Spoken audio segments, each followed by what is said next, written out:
Class 10 basic math sample paper 2023 के question number 24 के solution में हम लोग पहुंच चुके हैं। हालांकि इसके और में भी एक क्वेश्चन है जिसको अगेन हम लोग एक चैप्टर वीडियो में सॉल्व करेंगे। अगर आपने इससे प्रीवियस वीडियो अभी तक नहीं देखा, साथ ही साथ आने वाले वीडियोस का सॉल्यूशन देखना चाहते हो तो कंप्लीट प्लेलिस्ट का लिंक मिलेगा आपको डिस्क्रिप्शन में। क्वेश्चन नंबर 34 क्या है, एक पेन स्टैंड जैसा कि आपको फिगर में देखने को मिल रहा है, मेड ऑफ वुड, ठीक है, वुड से मिलकर बना हुआ है, in the shape of cuboid with 4 conical depression to hold pens. मतलब क्या है कि जैसे आपको दिख रहा होगा कि एक वुड का बना हुआ है, उसके साथ साथ कुछ कुछ डिप्रेशन उसके अंदर है। डिप्रेशन क्यों है सर? तो वो होल्ड करने के लिए है पेन को। जैसे अगर आप ऐसे आपके पास लेट अस सपोज रहे ये आपके पास वुड है, आप डायरेक्ट पेन को डालो नहीं टिकेगा, तो यहां पर हम लोग क्या कर रहे हैं कि कोन जैसा बना दे रहे हैं ताकि इसके निब को हम लोग ऐसे फंसा कर रख सके और ये ऐसे खड़ा रह सके। जैसे ऐसे फंसा दिया हमने तो ये खड़ा रह जाएगा। हालांकि 3D में ऐसे तो नहीं कर सकते हम लोग, फिगर नहीं बना सकते। टू होल्ड पेन्स, ठीक है। The dimension of the cuboid, यानी क्यूबॉइड का लेंथ, ब्रेथ और हाइट हमें दिया हुआ है। यानी कि यहां से हम लोग वॉल्यूम ऑफ द क्यूबॉइड तो निकाल सकते हैं क्योंकि उसी का यूज होने वाला है। देखेंगे एक एक करके। The radius of each dimension is इतना, ठीक है। रेडियस जो दिया हुआ है डायमेंशन का, मेनली किसका बात कर रहा है, क्योंकि 4 कोनिकल डिप्रेशन है तो कोन का रेडियस हमें सिंपली दिया हुआ है। एंड द डेप्थ, और साथ ही साथ उसका हाइट भी हमें गिवन है।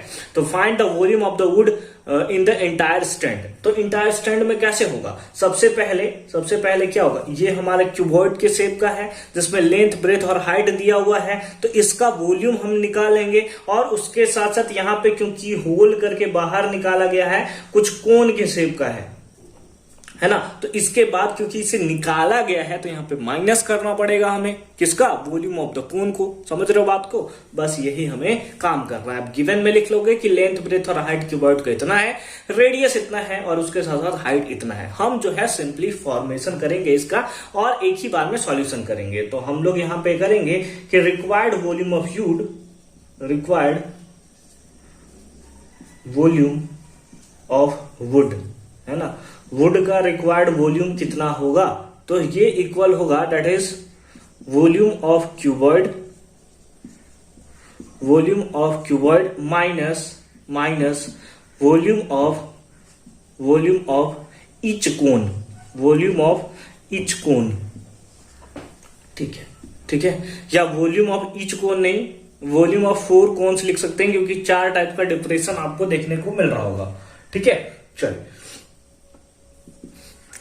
अब आगे बात करें, वॉल्यूम ऑफ क्यूबॉइड कितना है? तो वॉल्यूम ऑफ क्यूबॉइड क्या होता है? Length into breadth into height. Length आपको दिया है दैट इज 15, इंटू ब्रेथ आपको दिया है दैट इज 10, इंटू हाइट आपको दिया है दैट इज 3.5, ठीक है। तो length into breadth into height minus volume of 4 cones, तो 4 इंटू, ठीक है, क्या होगा? एक कोन का अगर हम लोग बात करें कि कितना होगा वॉल्यूम, तो होता है 1/3, फॉर्मूला क्या होता है? 1/3 पाई आर स्क्वायर एच। पाई का वैल्यू पुट कर लेते हैं 22/7 इंटू आर। आर का वैल्यू हमें दिया था, radius of each depression is इतना, आर स्क्वायर है तो हो जाएगा 0.5 इंटू 0.5, ठीक है, इंटू हाइट कितना है इसका? एच है ना, हाइट इसका है दैट इज 1.4। कितना है? 1.4। कुछ कैंसिल होगा क्या? बिल्कुल कैंसिल होगा। 7 के टेबल में ये कैंसिल हो जाएगा 0.2 टाइम्स में। कितना? 0.2 टाइम्स में। और तो कुछ कैंसिल होता हुआ हमें नजर नहीं आ रहा है। आइए मल्टीप्लाई करते हैं, यहां से हो जाएगा 150, है ना, कितना हो गया? 150 इंटू 3.5, कितना हो गया? इंटू 3.5, ठीक है, माइनस ये हो गया दैट इज 88, है ना, 88 इंटू अगर हम लोग बात करें इसमें मल्टीप्लाई करेंगे तो ये कितना हो जाएगा? पहले इसको मल्टीप्लाई करते हैं तो ये होगा 0.25 इंटू 0.2 डिवाइडेड बाई कितना? 3, डिवाइडेड बाई कितना? 3, ठीक है। अब इसको हम लोग मल्टीप्लाई कर सकते हैं क्या? 450 और 75 दैट इज 525।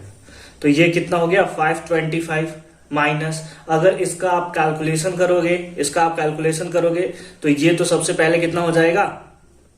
ये 4 से डिवाइड हो जाएगा, 4 से डिवाइड दैट इज 22। आप कर लोगे 4.4 हो जाएगा, ठीक है, 4.4 हो जाएगा, डिवाइड बाय, सर आपको कैसे पता सर इस टाइप का कैलकुलेशन? देखो 0.4 है, अगर 1 होता तो 81 होता, तो ये 4 से डिवाइड हो रहा है तो इसको भी 4 से डिवाइड कर दिया, 22 हुआ। सर समझ नहीं आ रहा है सर, कोई बात नहीं, आप डायरेक्ट मल्टीप्लाई करके देख सकते हो, ठीक है। और यहाँ पर क्योंकि 22 आता और 0.1 2.2 होता तो 0.2 हमारा 2.4 होता। नहीं समझ में आ रहा है, कोई बात नहीं है, आप सिंपली क्या करोगे कि आप सिंपली इसको मल्टीप्लाई कर लोगे, ठीक है।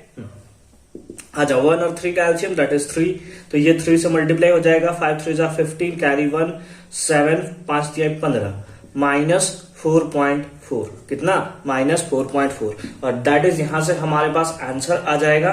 कितना आंसर आएगा चेक कर लिया जाए एक बार। हम लोग इधर बना देते हैं, तो इस टाइप से लाइन कुछ खींच देते हैं, माइनस करेंगे सबसे पहले।